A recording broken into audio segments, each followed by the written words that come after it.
Perfect और एक है आपका पास्ट परफेक्ट कंटिन्यूअस। इनके बारे में हमें थोड़ी सी केयरफुल स्टडी करनी पड़ेगी। टोटल हमारे पास 12 टेंस थे, जिसमें इन दोनों लोगों को हमें स्पेशल ट्रीटमेंट इनका समझना होगा। ये पास्ट परफेक्ट दो लोगों को हैंडल कर रहा है। पिछली क्लास में हमने जो चार्ट लिखा था, उस चार्ट के माध्यम से हमें बात जानकारी मिल चुकी है कि पास्ट परफेक्ट एक तो प्रेजेंट परफेक्ट को हैंडल करता है। किसको? Present perfect. और एक पास्ट इंडेफिनिट को करता है। मुझे लगता है अब ज्यादा क्लियर हो रहा है। एक पास्ट इंडेफिनिट को हैंडल करता है। इनको भी देख लेते हैं। ये एक बार प्रेजेंट परफेक्ट कंटीन्यूअस को डील कर रहे हैं। प्रेजेंट परफेक्ट कंटीन्यूअस, और एक बार ये पास्ट कंटीन्यूअस को भी डील कर रहा है। पास्ट कंटीन्यूअस को डील कर रहा है। तो अब मुझे क्या है ना, ये बात समझना बहुत जरूरी है कि जब ये लोग खुद आएंगे ना आरएस के हिस्से में, अर्थात रिपोर्टेड स्पीच के हिस्से में जब ये लोग खुद पहुंच जाएंगे, तब ये लोग क्या हो जाएंगे? अनचेंज्ड हो जाएंगे। अनचेंज्ड हो जाएंगे ये लोग। ये अनचेंज नहीं, बदलेंगे ये भी क्या हो जाएगा? अनचेंज्ड। यानी ये खुद जब आएंगे रिपोर्टेड स्पीच के हिस्से में, तो ये नहीं बदलेंगे। ये एग्जांपल में हम समझ सकते हैं सेम चीज। अब कैसे समझेंगे इसको? एग्जांपल लेते हैं एक एक करके। एग्जांपल में समझना जरूरी है। लिखते हैं कि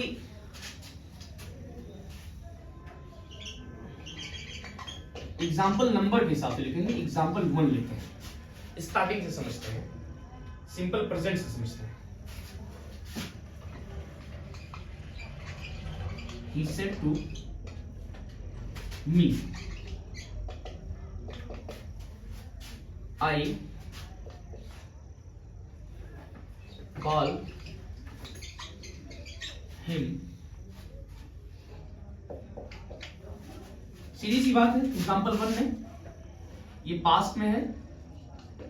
हम पास्ट के बारे में पिछला चार्ट तैयार किए थे। प्रेजेंट फ्यूचर की बात ही नहीं करेंगे, अभी केवल पास्ट के बारे में बात करेंगे, ताकि हम मैक्सिमम जो चेंजेस है वो कर पाए, पांचों में से जितना संभव हो सके। ये आपका सिंपल प्रेजेंट दिखाई दे रहा है, यानी प्रेजेंट इंडेफिनिट है। सिंपल प्रेजेंट, प्रेजेंट इंडेफिनिट है। अब ये सीधे किस में बदल जाएगा? Simple past. जनरल चेंज में क्या है? जैसे यहां लिखेंगे ही, आप लिखेंगे टोल्ड मी। ये कंजक्शन, इसको हटाने के लिए रिपोर्टेड स्पीच के सेंटेंस को समझते हैं तो क्या हो जाएगा? बार बार हम समझ चुके हैं। दैट हो जाएगा। आई को ले जाएंगे ही के पास तो ये भी हो जाएगा। एक कॉल को बदल देंगे कॉल्ड में। और यहाँ हिम थर्ड पर्सन है तो थर्ड पर्सन बदलता नहीं है, याद रहे। जब कभी रिपोर्टेड स्पीच के अंदर थर्ड पर्सन के प्रोनाउन आ जाएंगे तो वो लोग भी सीधे वैसे पड़े रहते हैं। वो नीचे, चाहे वो दे हो, चाहे ही हो, चाहे शी हो, चाहे इट हो। बदलते कौन कौन से लोग हैं? फर्स्ट और सेकंड पर्सन के। तो थर्ड पर्सन ऑलरेडी यहाँ पे है, इसलिए हम लोग इसको चेंज नहीं कर सकते। ये आपका इनडायरेक्टली बदल गया। फिर आते हैं, लिखते हैं कि voice said I am going to school now. सीधा सा फंडा है यहां पर। वॉइस सेड लिखा हुआ है, यहां पे आई लिखा हुआ है। अब आप क्या करेंगे? इट, यहां पर आई फर्स्ट पर्सन है ना, लड़का अकेले है, स्कूल जा रहा है, तो यहाँ क्या लिखेंगे? वॉइस। यहाँ भी सेड होगा, यहाँ पे दैट लगाएंगे। पता क्यों? क्योंकि असर्टिव है। आई को लाएंगे वॉइस के पास। वॉइस नहीं, यहाँ बॉय होगा, क्योंकि लड़का एक ही है तो यहाँ पे भी बॉय होगा। अब ये बॉय लड़का ही होगा, क्योंकि ये थर्ड पर्सन है। इसको हटा के थर्ड करेंगे तो लड़का है तो लड़के के लिए ही होगा, शी तो नहीं होगा, ही होगा। तो ही, ये पास्ट प्रेजेंट कंटीन्यूअस है तो बदल जाएगा किसमें? सीधा पास्ट कंटीन्यूअस में। तो he was going to school. ये नाउ बदलेगा भी, पता है ना, क्योंकि वो एडवर्ब है, एडवर्ब ऑफ टाइम है। इसीलिए बुक्स में लिख दिया जाता अदर पार्ट्स ऑफ स्पीच। तो नाउ को किस में बदलते हैं? देन में बदलते हैं। वो हम अगली चार्ट में, अगली क्लास जब लेंगे, तो अभी फिलहाल कोशिश नहीं करेंगे कि ज्यादा एडवर्ब आए, पर रखना जरूरी है क्योंकि थोड़ा बदलना पड़े। हाँ, ये डिटेल जानकारी हम अगली क्लास में लिख लेंगे चार्ट बना के कि कौन कौन से एडवर्ब किस किस में बदलते हैं। लेकिन याद है, ये बार बार बता रहे हैं कि बदलेंगे वो लोग तभी जब इधर पास्ट होगा। आ जाइए तीसरे एग्जाम्पल को लेते हैं। सिंपल आपका प्रेजेंट हो गया, प्रेजेंट कंटीन्यूअस हो गया। आइए लिखते हैं कि teacher said to the students, थोड़ा सा इसका एक लेवल बढ़ाते हैं। You have not completed your work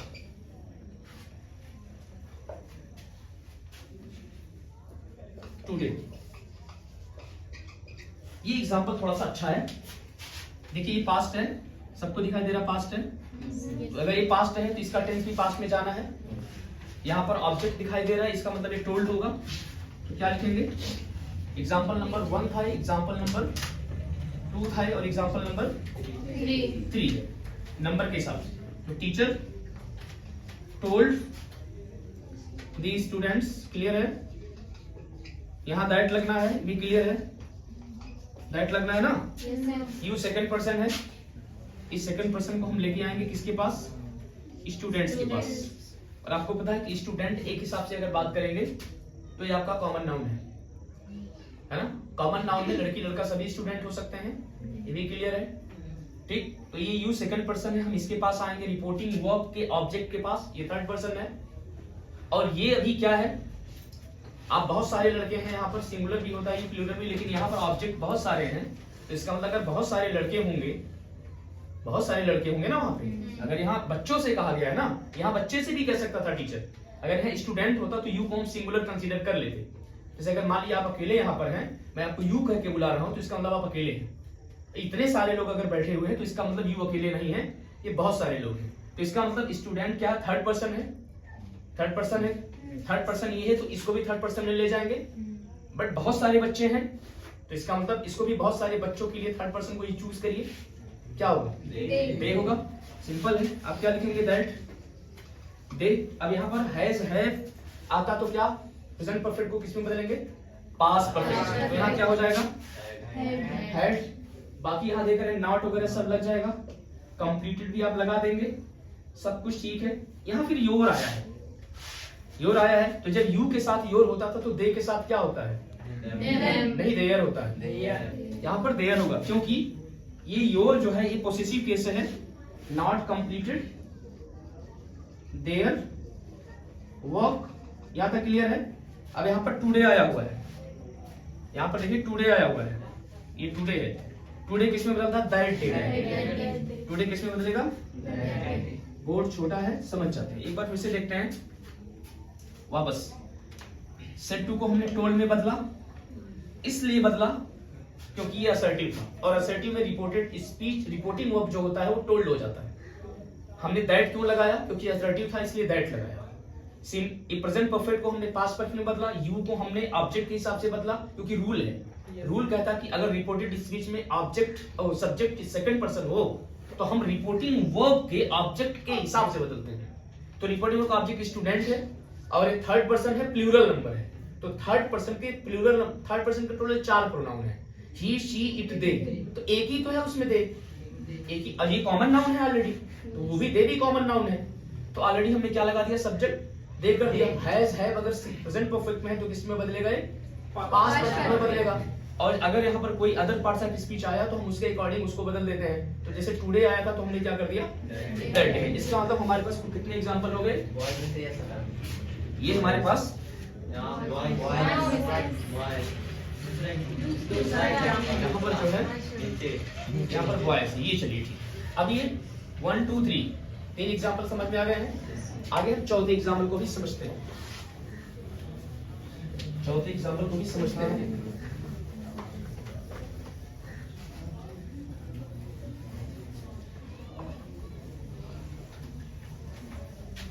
तो simple present, present continuous, present perfect. अभी आएगा प्रेजेंट परफेक्ट कंटीन्यूअस। मैंने लिखा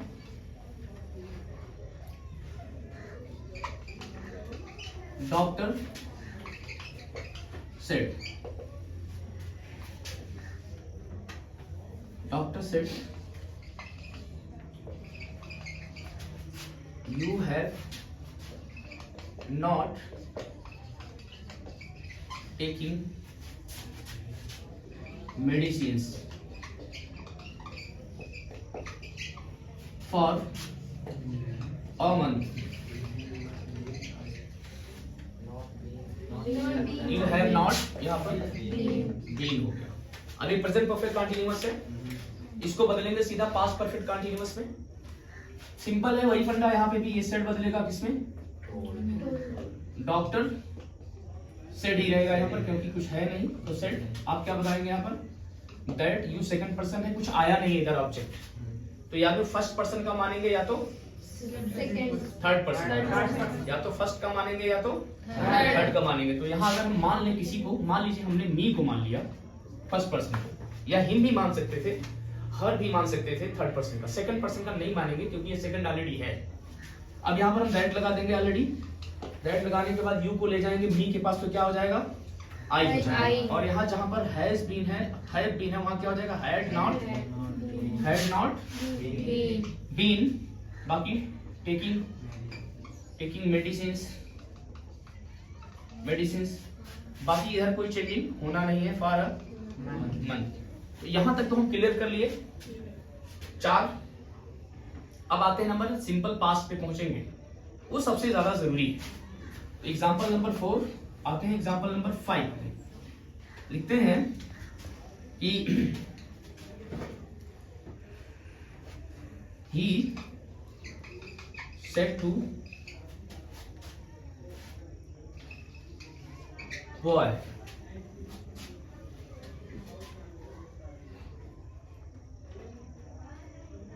you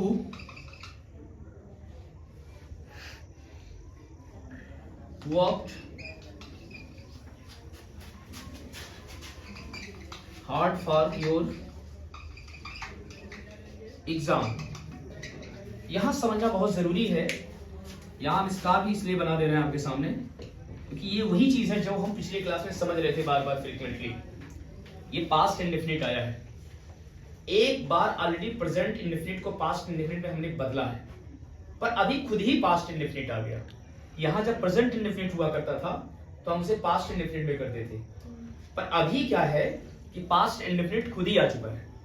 तो एज पर द रूल, जैसा कि चार्ट हम तैयार किए थे, कि पास्ट इंडेफिनिट को हम किस में बदलते हैं, पास्ट परफेक्ट। फिर से याद रहे कि प्रेजेंट परफेक्ट को भी हमने किस में बदला था, पास्ट परफेक्ट। एक बार हम यूज कर चुके हैं पास्ट परफेक्ट को प्रेजेंट परफेक्ट के लिए, दोबारा हम यूज करने जा रहे हैं पास्ट इंडेफिनिट के लिए पास्ट परफेक्ट को यूज करने।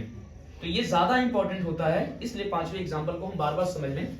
यहाँ क्या लिखेंगे, ही, ये सेट टू किस में है, बदल जाएगा टोल्ड में, है ना, टोल्ड बॉय, दैट यहाँ पर आएगा, यू सेकंड पर्सन है तो बॉय के हिसाब से ही होगा, क्योंकि बॉय क्या है, थर्ड पर्सन है, सिंगुलर है, तो यू की जगह पे हम एक लड़के के लिए अगर प्रोनाउन ढूंढ रहे हैं थर्ड पर्सन का तो ही होगा। अब यहाँ ही हो गया, ही के बाद हैड लगाना पड़ेगा, क्या लगाना पड़ेगा, हैड। और यहाँ पर वर्क सेकंड फॉर्म भी होता है और थर्ड फॉर्म भी होता है, तो ये ऑलरेडी थर्ड फॉर्म में भी यूज किया जाएगा। ये यहाँ हेड के बाद अगर इस तरह की स्ट्रक्चर आएंगे तो ये, अगर कोई सहायक क्रिया यहाँ पे नहीं है हेल्पिंग वर्ब, तो ये सेकंड मानेंगे, हैज, हैव, हैड कुछ आ जाएगा यहाँ पर बीच में, तो यही सेम चीज क्या हो जाएगा, थर्ड फॉर्म। ऐसा ही होता है, बहुत सारे वर्ब ऐसे हैं जिसका सेकंड और थर्ड सेम है, ठीक है ना। तो ही हैड वर्कड हार्ड, ठीक है, फॉर योर सेकंड पर्सन है। तो अब ये सेकंड पर्सन है, अगर यहाँ पर ही आया था, जब यहाँ पर यू आया था तो यू के साथ योर आया था, पर ही के साथ तो योर नहीं आएगा, इसकी जोड़ी किसके साथ लगेगी, हिज के साथ में लगती है। यू के साथ अपने की अंग्रेजी योर होती है, पर ही के साथ अपने की अंग्रेजी क्या होगी, हिज होगी, फॉर हिज एग्जाम। मुझे लगता है ये बात समझ में आ गई, और समझना इसलिए भी जरूरी है कि 5वें नंबर का जो एग्जाम्पल आपके सामने दिया गया है, ये एग्जाम्पल अपने आप में यूनिक एग्जाम्पल है, क्योंकि हम ट्वाइस यूज कर रहे हैं। दोबारा यूज कर रहे हैं। प्रेजेंट परफेक्ट को भी हमने पास्ट परफेक्ट में बदला था, और वापस हमने क्या किया, पास्ट इंडेफिनिट को भी हमने किस में बदला, पास्ट परफेक्ट में बदला। ये ठीक कहानी आगे जब चलेगी तो हम उसको भी समझेंगे। बाकी के एग्जांपल हम नेक्स्ट क्लास में लेते हैं। ठीक, इतनी चीजें हम समझ चुके होंगे। Thanks for watching this class. Thank you.